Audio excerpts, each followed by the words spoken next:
Hello friend, આજે આપણે બનાવીશું ખજૂર પાક, જે શિયાળામાં હેલ્થ માટે બહુ જ ગુણકારી છે. અને આપણે વસાણામાં એક ખજૂર આઈટમ બનાવશું, જે આપણે બનાવશું તે 1 મહિનો તમે એને ખાઈ શકશો. તો હું એમના ઇન્ગ્રીડિયન્ટ્સ તમને બતાવું છું. મેં આ 250 ખજૂર લીધો છે, જે મિક્સરમાં થોડો ક્રશ કરી લીધો છે. આ ઘી છે, આપણે દેશી ઘી છે, જે જરૂર પૂરતું એડ કરશું. આ ખસખસ છે, 2 ચમચી જેટલા ખસખસ છે, ગાર્નિશિંગ માટે છે. અને અખરોટના ટુકડા કરી લીધા છે મેં 2 ચમચી મોટા, 2 ચમચી જેટલા. આ 2 ચમચી જેટલું સૂકું ટોપરું છે. અને આ કાજુ છે, ટુકડા કરી લીધા છે. બદામ છે, એના પણ મેં ટુકડા કરી લીધા છે.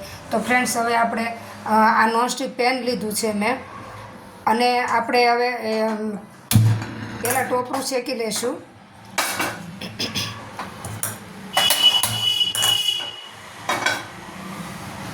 આ સૂકું ટોપરું છે, આપણે પહેલાં ખસખસ શેકી લઈશું ફ્રેન્ડ્સ, જે એની કચાશ જતી રહે એટલે સરસ લાગે પછી. હવે ફ્રેન્ડ્સ, આપણે 1 ચમચી ઘી એડ કરશું. જે બદામ થોડીક ડ્રાય રોસ્ટ કરી લઈશું, એનું મોઇશ્ચર ઉડાડવા માટે. તો ઘીમાં બદામ સાતળી લઉં છું. ડ્રાયફ્રૂટને ફ્રેન્ડ્સ અલગ અલગ સાતળશું, જેથી કે કાજુ છે એ જલ્દી સતળાઈ જતા હોય છે, અને બદામ છે એને થોડીક વાર લાગે છે. આપણી બદામ શેકાઈ ગઈ છે, થોડી એવી સાતળી લીધી છે. એમાં થોડું ઘી છે અને થોડું હજી પાછું એડ કરશું. અને આપણે ખજૂરને ડ્રાય રોસ્ટ કરી દઈશું. થોડા એવા બ્રાઉન થવા દેવાના છે ખજૂરને. તો ફ્રેન્ડ, તમે જોઈ શકો છો ખજૂર, કાજુને આપણે ડ્રાય રોસ્ટ કરી દઈશું. ફ્રેન્ડ્સ, કાજુના ટુકડા મેં ડ્રાય રોસ્ટ કરી લીધા છે. હવે થોડું ફરીથી હું 1 ચમચી જેટલું ઘી એડ કરું છું. અને આપણે આ અખરોટના ટુકડા સાતળી લઈશું, જે થોડા ડ્રાય રોસ્ટ કરી લઈશું ફ્રેન્ડ્સ. જો આ અખરોટના ટુકડા છે.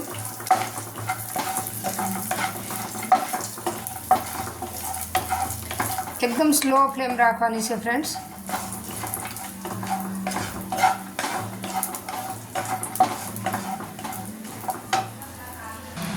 હવે આપણા અખરોટના ટુકડા ડ્રાય રોસ્ટ થઈ ગયા છે. હવે આપણે આ ટોપરાનું સીણ જે મેં રેડીમેડ લીધેલું છે, એ આપણે ડ્રાય રોસ્ટ કરી લઈશું. થોડું બ્રાઉન થવા દઈશું. હવે ફ્રેન્ડ્સ, આપણા ડ્રાયફ્રૂટ બધા ડ્રાય રોસ્ટ થઈ અને લઈ લીધા છે. હવે એ જ પેનમાં આપણે થોડું ઘી વધારે એડ કરશું અને ખજૂરને સાતળી દઈશું.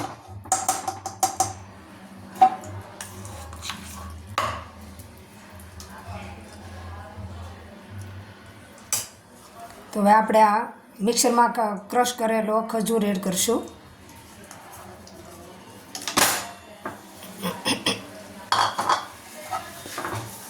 અને આપણે ખજૂરને આ રીતે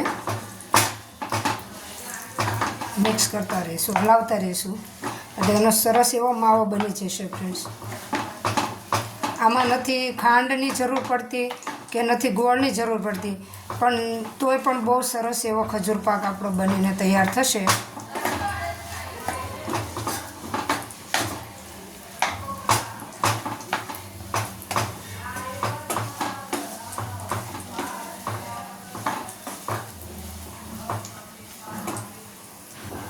હવે આપણો ખજૂર જો સરસ ઘીમાં શેકાઈ ગયો છે. મેં એકદમ સોફ્ટ ખજૂર લીધો હતો, એટલે જલ્દી એવો એ મેશ થઈ જાય છે.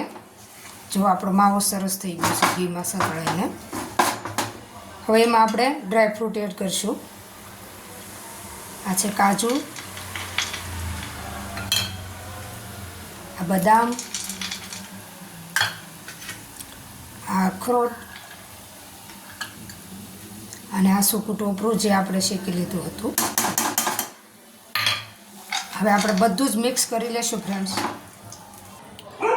આપણું સ્ટફિંગ થોડુંક ઠંડુ થઈ ગયું છે, તો આપણે એને હાથેથી મિક્સ કરી લેશું, જેથી આપણા ડ્રાયફ્રૂટ્સ બધા અને ખજૂર બધું એક સરખું મિક્સ થઈ જાય, માવો બની જાય સરસ.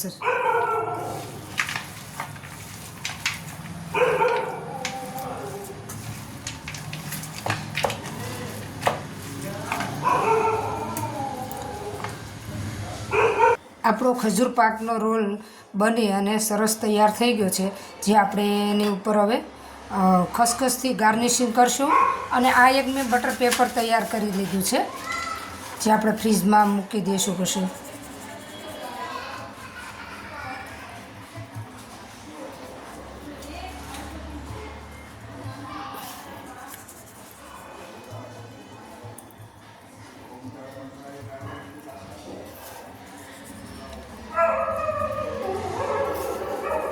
ફ્રેન્ડ્સ, તમને મારી રેસીપી ગમતી હોય અને મારી ચેનલમાં નવા આવ્યા હો તો હજી સુધી મારી ચેનલને સબસ્ક્રાઈબ ન કરી હોય તો સબસ્ક્રાઈબ કરી લેજો અને બેલ આઇકન પર ક્લિક કરજો, કારણ કે મારી નવી નવી રેસીપી તમને સૌથી પહેલાં મળી રહે. ફ્રેન્ડ્સ, તો લાઈક કરજો, શેર કરજો, વધારેમાં વધારે શેર કરજો. ફ્રેન્ડ્સ,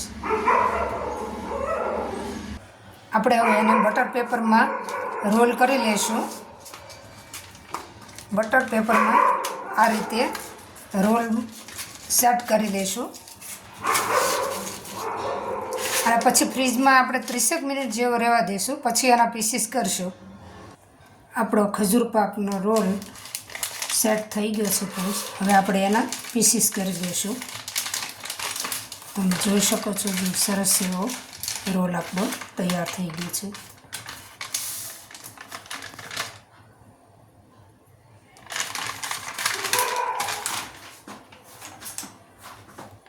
જો આપણે સરસ એના પીસ કરી લઈશું. ફ્રેન્ડ્સ,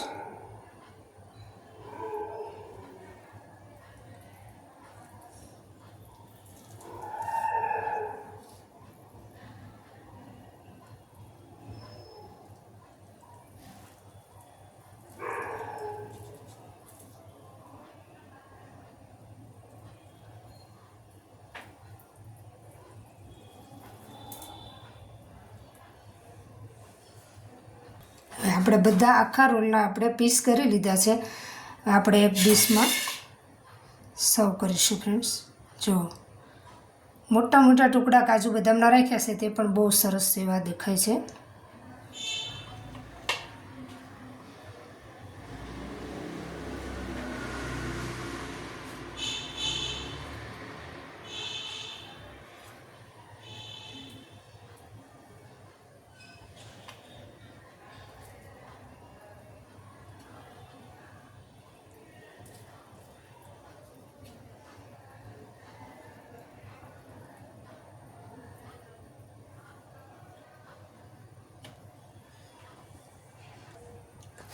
ફ્રેન્ડ, જો આપણો ખજૂર પાક સરસ એવો તૈયાર થઈ ગયો છે.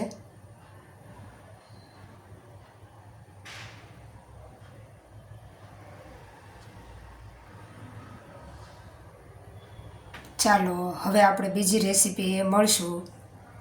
બાય.